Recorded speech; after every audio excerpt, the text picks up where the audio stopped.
English grammar सीखते वक्त राह में आने वाली कई समस्याओं के बारे में ऑलरेडी हम लोग बात कर चुके हैं।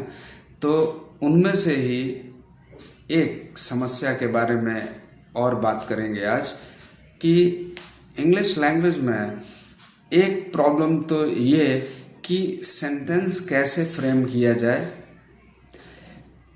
कौन कौन से वर्ब फॉर्म्स का इस्तेमाल किया जाए, कैसे सही सही सिस्टम में सेंटेंस को अरेंज किया जाए, वर्ड्स को अरेंज किया जाए।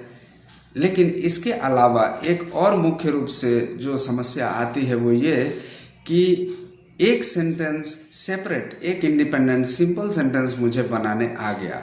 अगर आ भी गया तो अब मेरी समस्या ये है कि मैं एक नहीं दो या दो से अधिक सेंटेंसेस को मिला के, जैसे एक्सपर्ट जो भी इंग्लिश लैंग्वेज के एक्सपर्ट्स हैं, जो अच्छी इंग्लिश बोलते हैं और लिखते हैं, वो कई सेंटेंसेस को एक साथ मिला के बहुत अच्छी सुंदर भाषा का निर्माण करते हैं।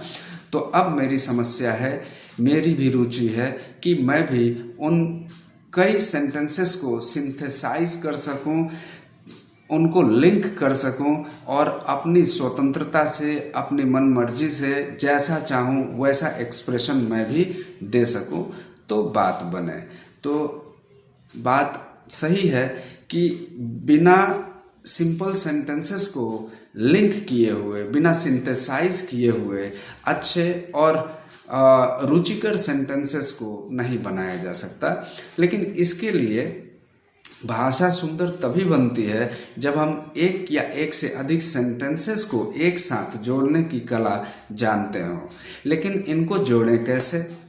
तो इनको जोड़ने के लिए हमारे लैंग्वेज में, इंग्लिश ग्रामर में कुछ कंजंक्शंस होते हैं। हर भाषा में कुछ कंजंक्शंस होते हैं, जैसे and, but, so, because, nevertheless, as if, so that, because, although, though, since, for, और इसमें भी कई सारी चीज़ें छुपी हुई हैं जो मैं आने वाले समय में आपसे बात करूंगा कि कंजंक्शंस में कुछ तो ऐसे भी हैं जो आपको प्रीपोजिशंस के लिस्ट में भी दिखते हैं, जैसे सिंस और फॉर कंजंक्शंस के लिस्ट में भी आते हैं और वो प्रीपोजिशंस भी होते हैं।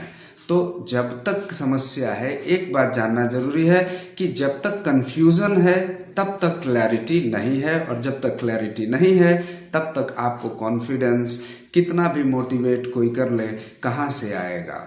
तो पहले उसको दूर करें।